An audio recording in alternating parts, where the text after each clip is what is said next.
মুসলমানদের অল্টারনেটিভ আছে, খাসি ছাগল তারা কুরবানি করলে, তাদের কুরবানি জবাহ করলে কুরবানিটা তাদের হয়ে যাবে। প্রশ্ন করুন 15 বছরের দিদি, তার আগে সরকারগুলো কেন এগুলোকে অ্যামেন্ডমেন্ট করেনি? এই শুভেন্দু অধিকারী মহাশয় বিজেপি মুসলমানদেরকে টাইট দিতে চাইছে, কিন্তু ব্যাপারটা হচ্ছে মুসলিমদেরকে টাইট দিতে গিয়ে হিন্দু ভাইরাও আজকে ক্ষতিগ্রস্ত হচ্ছে। আমরা যতটুকু জানি, যে গরুগুলো আসে জবাহ করার জন্য, বলির জন্য, কুরবানির জন্য, বেশি অংশ আছে উড়িষ্যা, বাঁকুড়া, ঝাড়গ্রাম এই দিক থেকে। সেই কারা লালন পালন করে, কারা বড় করে, দেখলে দেখা যাবে 80% আমার নন মুসলিম ভাইরা পড়ি। তারা বছরে এই দিনটার অপেক্ষায় থাকে, কুরবানির উৎসবের অপেক্ষায় থাকে, বছর বছর ধরে গরু লালন পালন করে বিক্রি করে যে উপার্জন হয়, এই ধরনের খবর পাওয়া যাচ্ছে। মেয়ের বিবাহ থেকে শুরু করে আনুষঙ্গিক এই টাকাটাকে কাজে লাগায়। বিজেপি সরকার যেভাবে দমন পীড়ন করছে প্রশাসনকে কাজে লাগিয়ে, এতে ক্ষতিগ্রস্ত সেটা শুধু মুসলমানরা হচ্ছে না, মুসলমানদের অল্টারনেটিভ আছে, খাসি ছাগল তারা কুরবানি করলে, তাদের কুরবানি জবাহ করলে কুরবানিটা তাদের হয়ে যাবে। কিন্তু যারা গরুগুলোকে লালন পালন করে বড় করলো, খাওয়ালো, একটা গরুর পিছনে 20,000 30,000 টাকা ইনভেস্ট করলো, যেটা 1 লাখ টাকায় বিক্রি করবে, তারা আজকে কোথায় যাবে? এই চিন্তায় চিন্তিত হয়ে ভাঙড় বিধানসভায় বামুনিয়া গ্রামে আপনি যেটা বলছেন হার্ট অ্যাটাকও করেছে, তা নাকি বেশ কত টাকা লোনও আছে, অনেকেই ধরনের আছে, তারা এখন কোথায় যাবে? এখন দেখার বিষয় যে 1950 সালে যে আইন আছে, সেই আইনের 12 নম্বর ধারাটাকে উল্লেখ করে রাজ্য সরকার ছাড় দেয় কি দেয় না, সেই মর্মে আমি দ্বারস্থ হচ্ছে তাদের কাছে হব। আমি আশা করব সেটা ছাড় দেবে। মানুষের রুজি রুটি এখানে যুক্ত আছে।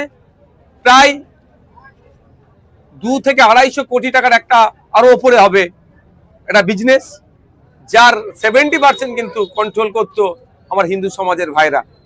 আচ্ছা, তারা এখানে আক্রান্ত হচ্ছে, তারা ব্যবসায়িকভাবে লসে রান করছে।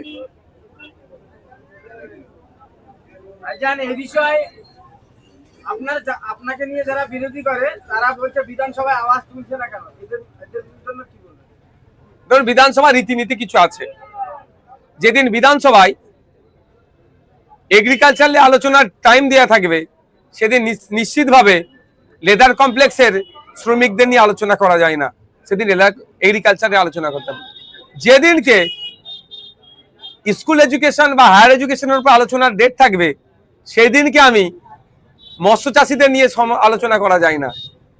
বিধানসভা শুরু হলো কবে? একদিন হলো শপথ, দ্বিতীয় দিন হলো স্পিকার নির্বাচনের ধন্যবাদ জ্ঞাপন। তাও স্পিকার নির্বাচনে ধন্যবাদ জ্ঞাপনে ধর্মের স্থান আক্রান্ত হচ্ছে, সে কথা বলেছি। আগের মাস, সামনে মাসের সম্ভবত 18 তারিখ থেকে শুরু হবে বিধানসভা, তখন আমার পারফরমেন্স দেখতে পাবেন।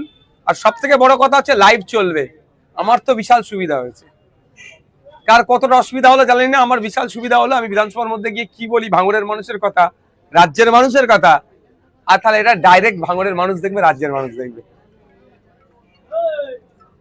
যারা সমালোচক আমাকে নিয়ে সমালোচনা করছে, তাদের সমালোচনা করে যদি সংসার চলে, একটু বেশি করে সমালোচনা করুক। এই যে একের পর এক যে আইন, নতুন আইন আনছে, তাতে করে সাধারণ মানুষের যে সমস্যাগুলো বাড়ছে, এটা নিয়ে কি বলবেন? নতুন আইন কোনগুলো বলুন? আমি একটু ভাই স্পষ্টবাদী, মুখ কাটা ছেলে, ভুলকে ভুল, ঠিককে ঠিক বলবো। বলুন কোনটা নতুন আইন আছে? 14 বছরের নিচে গরু কুরবানি দেওয়া যাবে না। এটা কবেকারের আইন জানেন? তাহলে 1950 সালের আইন আছে, দেখুন। বরঞ্চ প্রশ্ন করুন 15 বছরের দিদি, তার আগে সরকারগুলো কেন এগুলোকে অ্যামেন্ডমেন্ট করেনি? এই আইনের অ্যামেন্ডমেন্ট করা যেত, ইচ্ছা করে করেনি। মুসলমানদেরকে শুধু ঝুলিয়ে রেখেছে, কাগজে কলমে মুসলমানদেরকে সঠিক এরা হতে দেয়নি। হ্যাঁ, ডিস্টার্ব করেনি, আটকায়নি, ঠিক কথা, কিন্তু আইনটা 1950 সালের আইন। 2018 সালের এর উপর একটা মামলা হয়েছিল। প্রশ্ন এখানে করুন যে 15 বছর তোমরা সরকার চালালে এই আইনের সংশোধন করলে না কেন? বিজেপি সেই আইনটাকে একটু কঠোরভাবে পালন করানো বলছে। ব্যাপারটা হচ্ছে কি জানেন, সব পাখি মাছ খাই, মাছরাঙার দোষ হয়। কোন সরকারি মুসলমানদের তারা দীর্ঘদিনের জন্য একটা ভালো জায়গা পেয়ে যাক, ঠান্ডা মাথায় কাজ করুক, এটা দেবে না, সবসময় প্রেসারে রাখার চেষ্টা করে। আর বলুন নতুন আইন কোনটা বলুন, জানতে হবে সমাজকে। আইনটা 1950-এর, কেন এতদিন অ্যামেন্ডমেন্ট করা হলো না? যারা সরকারে আছে তাদেরকে ছিল, তাদেরকে আগে প্রশ্ন করুন। বলুন। এসআইআর থেকে যাদের নাম বাদ গিয়েছে আগামী দিনে কি তাদের জন্য আন্দোলন হবে? আগামী 20 তারিখ বেলা 2:30 থেকে শিয়ালদা স্টেশনে জমায়েতের কথা বলছি। আসুন আপনারা, যাদের নাম বাদ গিয়েছে বা যারা শুভবুদ্ধি সম্পন্ন মানুষ, নির্বাচন কমিশনের অফিস, সিও অফিস পর্যন্ত যাব, হবে তো আন্দোলন। এবং মাঠে ময়দানে আন্দোলন হবে গণতান্ত্রিক প্রক্রিয়ায়, কোর্টের আন্দোলন হবে আইনি লড়াই। আর কারো কিছু কোশ্চেন? সেগুলো কিছু কোশ্চেন তাহলে করতে পারো, তার ফটাফট। মুড় উপরে লোক বসে আছে, মা না এখানে কোশ্চেন করো না, আজকে লোক বসে আছে ওপরে, অনেক দোকানদারের আছে না, করো না তুমি। একটা প্রশ্ন করেছে বিভিন্ন জায়গায় নাকি মাইক বন্ধ করে দিচ্ছে। আমি একটা কথা বলবো, কারো রাইট নাই মাইক বন্ধ করার। সাউন্ড পলিউশন, শব্দ দূষণের মাত্রা বিভিন্ন জায়গাতে, কমার্শিয়াল এরিয়া আছে, ইন্ডাস্ট্রিয়াল এরিয়া আছে, সাইলেন্স জোন আছে, 4টে জোনে ভাগ করা আছে। কলকাতা হাইকোর্টের 65 ডেসিমেলের নিচে বাজানোর কথা বলা আছে। সুতরাং কোন জায়গায় কেউ যদি গিয়ে বলে মাইক বন্ধ করো ধর্মস্থানের, সে ভুল কথা বলছে। তাকে সঙ্গে সঙ্গে বলুন কোন আইনের পরিপ্রেক্ষিতে বলছে। হ্যাঁ, যদি বলে 65 ডেসিমেলের নিচে রাখো, ঠিক কথা তিনি বলছেন। সুতরাং আর একটা কথায় অহেতুক আতঙ্কিত হয়ে আমার ফোনে প্রচুর ফোন এসছে, অমুক গ্রামের নাকি মাইক নামিয়ে দিয়েছে, তমুক পাড়ার নামিয়ে দিয়েছে। আমি অনুরোধ করছি, এইটা আতঙ্ক ছড়ানো হচ্ছে। আপনি নিজে গিয়ে দেখুন তো সেই পাড়ায় মাইক নামিয়েছে কি নামাইনে। ওই গ্রামে আপনি জানতো, কার কথা শুনে আপনি ফোন করছেন আমাকে, কাউকে ফোন করছেন, আতঙ্কিত হবেন কেন? শুনেন, দেশ চলবে, রাজ্য চলবে কারো কথাই নয়, সংবিধানের কথাই, আইনের কথাই। আইন সেখানে বলা হচ্ছে কি 65 ডেসিমেলের নিচে। 65 ডেসিমেলের উপরে উঠলে সাউন্ড দূষণ হবে। আমরা সাউন্ড দূষণের পক্ষপাতী নয়। আর মসজিদের মাইকের আজান আমি যদি বলেন 65 এর নিচে থাকে। বলছি ভাইজান, আজকে আমরা গ্রাউন্ড রিপোর্ট করলাম, সেখানে দেখলাম যে আপনারই বিধানসভার চালতেবেড়িয়া অঞ্চলের বামুনিয়াতে হিন্দু গরু ব্যবসায়ীরা তারা রীতিমতো ক্ষতিগ্রস্ত হচ্ছে তো, আক্রান্ত, এবং তারা বারবার অনুরোধ করছে সরকারের কাছে যে এই যে পশু বলি দেওয়ার ব্যাপারে যে সরকার নিয়ম করেছে, সেই নিয়ম শিথিলতা এনে কুরবানি করতে দেওয়া হোক, না হলে তাদের গরু বিক্রি না হলে তাদের ভিটে মাটি সব হারা হবে, তারা প্রচুর টাকা দেন। শুধু আমাদের ভাঙড় বামুনিয়া গ্রামের ব্যবসায়ী নয়, ব্যবসায়ীদের যদি ধর্মীয় পরিচয় দেখেন তারা হিন্দু। আমি আপনাকে বলছি, এই গরু ব্যবসার সাথে 70% সরাসরি যুক্ত আমার হিন্দু সমাজের মানুষরা, যারা গরুটাকে লালন পালন করে বড় করছে, যারা মেন উৎপাদন করছে, তারা 70%-এর অধিক। ম্যাক্সিমাম গরু কোথা থেকে আসছে জানেন? ঝাড়গ্রাম, আমরা যতটুকু যেগুলো জানি, বাঁকুড়া, পুরুলিয়া, ওদিকে উড়িষ্যা। যদি জনসংখ্যার অনুপাত দেখেন, ওখানে মুসলিম ওখানে পার্সেন্টেজ কত, কোনো জায়গায় 5, 7, 10 এইরকম। কারা উৎপাদন করছে? আমার হিন্দু সমাজের মানুষেরা, তারা আজকে ক্ষতিগ্রস্ত হচ্ছে। এই যে একটা ইন্ডাস্ট্রি, এই ইন্ডাস্ট্রির হেভি ক্ষতিগ্রস্ত হবে আমার হিন্দু সমাজের মানুষেরা। তারা আজকে আতঙ্কিত। লোন নিয়ে তারা গরু নিয়ে এসেছিল বাঁকুড়া থেকে, লোন নিয়ে আপনার গরুর খাবার জোগাড় করেছিল, আজকে যাবে কোথায়? আর একটা কথা বলছি, বিশ্বভারতীতে একটা গবেষণা হয়েছিল, পশ্চিমবাংলায় সব যে গরুগুলো আছে, এই গরু এর ঘাস বা খাওয়ার জায়গা যত গরু আছে তার পরিমাণে কম। বুঝতে পারছেন আমি কি বলছি? তাহলে এই এত যদি গরু থাকে, তাহলে গরু না খেতে পেয়ে ক্ষতিগ্রস্ত হবে। এই অনেকটা বিষয় আছে। এখন সরকারের কে আমি অনুরোধ আমিও করব, যে যে অ্যাক্ট আছে 1950 সালের, সেখানে 12 নম্বর পয়েন্টে বলা আছে সরকারের একটা রাইট দেওয়া আছে, রিলিজিয়াস পারপাসে সরকার চাইলে ছাড় দিতে পারে।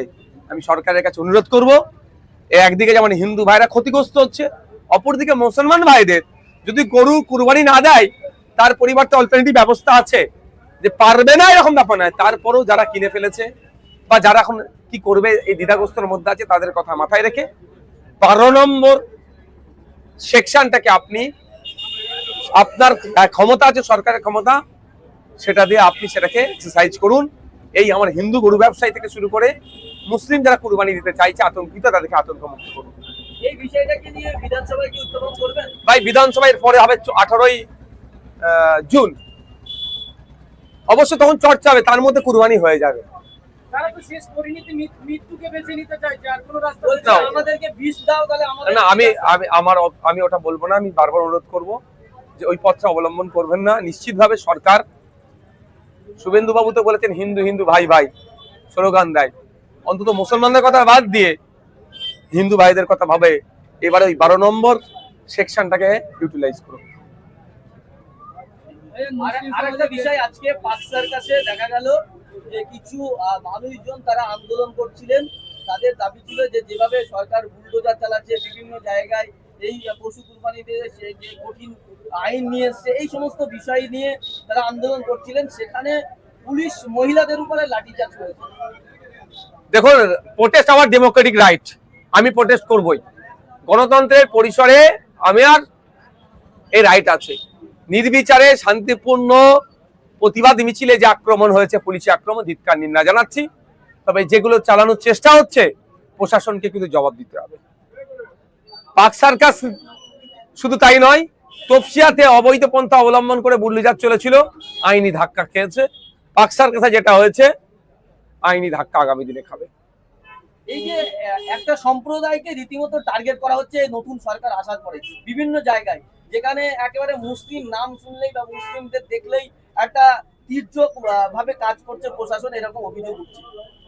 যে প্রশাসন তার গাইডলাইনের বাইরে কাজ করছে, সেই প্রশাসনের বিরুদ্ধে তার ঊর্ধ্বতন যে কর্তৃপক্ষ আছে তাকে অভিযোগ করা হোক। অভিযোগের করে কপিটা আমাদের কাছে প্রয়োজনে পাঠাতে পারবে।